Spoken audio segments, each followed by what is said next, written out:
think at this moment in time, Mario is working very hard, and like we asked of all our players, which is to do the very best. And I think at this moment in time, he's doing his best. Unfortunately, he obviously hasn't got the goals that he would have liked, and maybe we would have liked. But in terms of Mario coming in and adapting to what we're doing and working, that is what he's trying to do. And as I said, he just needs to keep focusing on giving his best for the football club, and every time he's on the field, working hard for his teammates and for the club, and that's all we can ask. I don't want to keep talking about giving players time. You know, we all know in the modern game as managing players, it is very, very hard to come by. You've got to go and really focus on performing. So at this moment in time, we're not at the level that we would want to be at. Many reasons for that, but we just have to, you know, forget about complaining and whining and moaning and just get on with trying our best to make the best of the situation that we have, which is, you know, we've got a group of players that are still moulding together, and I as a coach and the manager take the responsibility to find the best way of which for us to get the intensity back in our game. So when you come up against the best opponents, that's, you know, the challenge, and that's what makes you perform to your best. And obviously at this moment in time, they're in a very, very good moment, and for us we see it as an opportunity. Like I say, we're still very much have the opportunity to qualify from the group. We're not certainly coming here as a team that's expecting to lose and then look at the other games as games to qualify. Well, let's see what's going to happen tonight when they face Real Madrid, if they can make it out of the group. But Real Madrid, they just need a win or a draw to get out of that group. Already, the knockout stage is knocking up for them. For Mario Balotelli, and of course for Liverpool manager Brendan Rodgers, it's really not a good one for him. He's actually facing his biggest test this season, both in the Champions League and of course in the Premier League. Chinasa Ibrahim is joining me now on the program. Chinasa, welcome to the program. Good morning, Cecilia. How are you doing? Yeah, I'm doing great. Yeah, of course, the UEFA Champions League is back. A whole lot to expect. Liverpool, let's see if they can get a point from the two-legged fixture against Real Madrid. Who knows? They might get all three. That's why I watch football. Things like this, you know. You just feel it's going to happen like this, and it surprises you and happens the other way.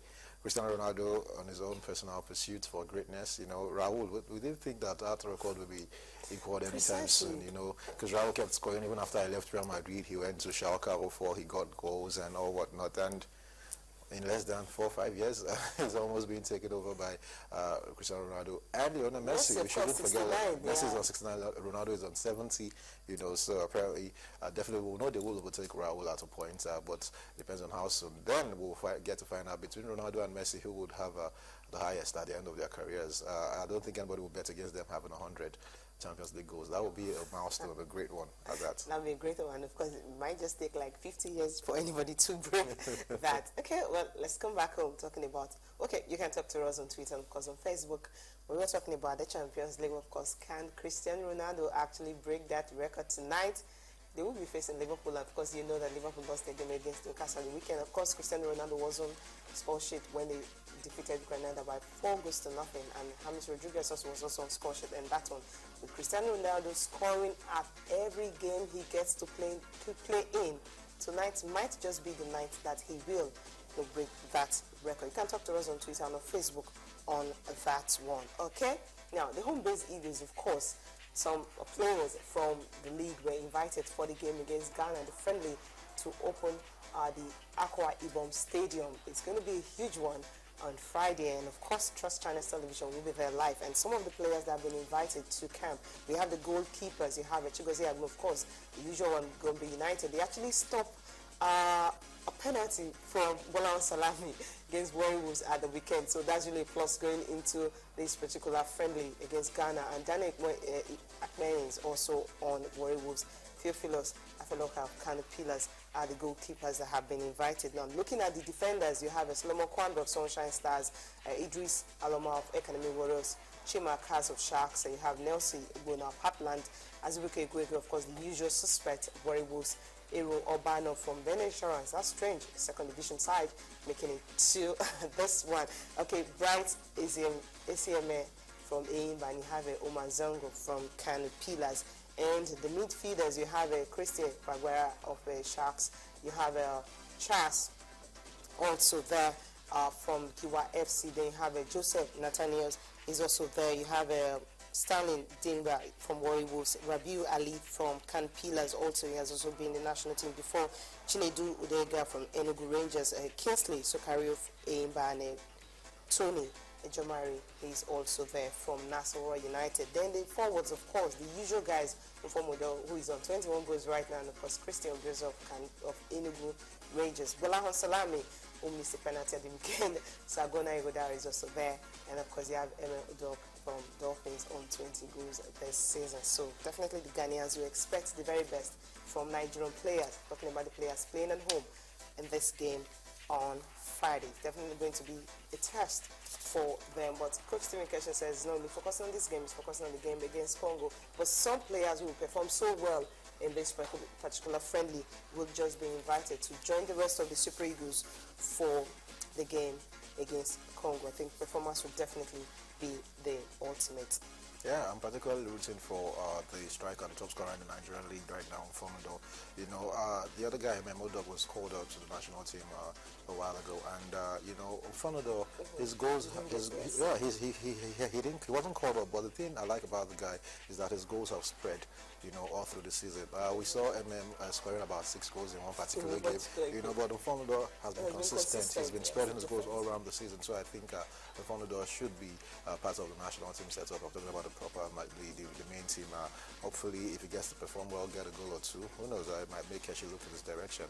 You know, a good representation of what is happening in the league right now. Definitely, nobody will be 100% happy with whatever list comes out because you feel that some players were left out. But I think this is fair enough. I think it shows you the amount of talent we have in the local league, and it's a good representation of what is obtainable in the local league.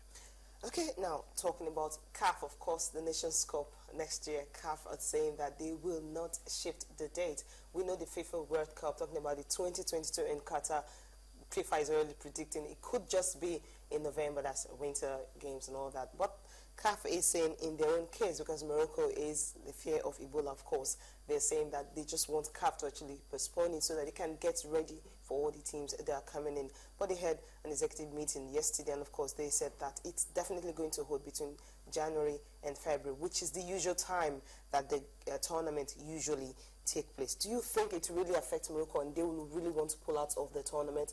Because that's what they've said before, that they might not just host it if they're really not ready because of the Ebola outbreak. Yeah, you can understand these guys. You know, the Ebola threat is real. You know, a whole lot of countries they've seen the incident up close, and they do not want to be part of it. They do not want it to, get into their country. So you can understand why they are taking all those precautions, and they feel they were not given enough time. Because you could argue that if known they were going to host this a long time ago.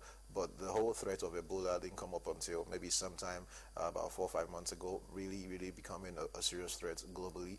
So I think the Moroccans, and of course Africa is well hit, especially the western part of Africa. So Moroccans, I understand when they're saying they need more time to be able to get things in place, so that they can check the whole Ebola virus coming into the country and all whatnot. But CAF have gone on to say that we're not going to do this, and if the Moroccans are really keen on making sure the right procedures and everything is put in place properly, then they might just back out. And if they do, it means that somebody else should be ready for that opportunity or that challenge to host the Nations Cup. It's not something that you just drop for someone, because it's barely how many months. This is November. Yes, it's supposed to start in January. It's going to be a very short.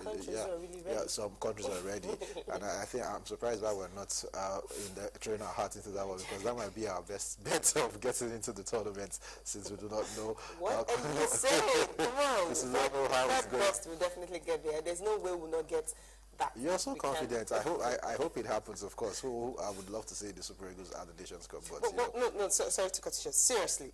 Can we really host the Nations Cup the way we are now? Can we? It's a whole lot of things happen in Nigeria. We want to do things. We sort do it in 1 month. Yeah, we sort of know how to do things. I think we're masters of the last minute preparation. Oh, are you looking at the Akwa Ibom Stadium? Not just Akwa Ibom Stadium. You're looking at the one in Abuja. Abuja, there's Kalaba. But hey, let's not even go into it. Let's try and qualify for the Nations Cup. And the Moroccans, I hope they go ahead and host the Nations Cup, because they're preparing for it. So I just hope they go ahead and host it. Yeah, which is really important. Okay.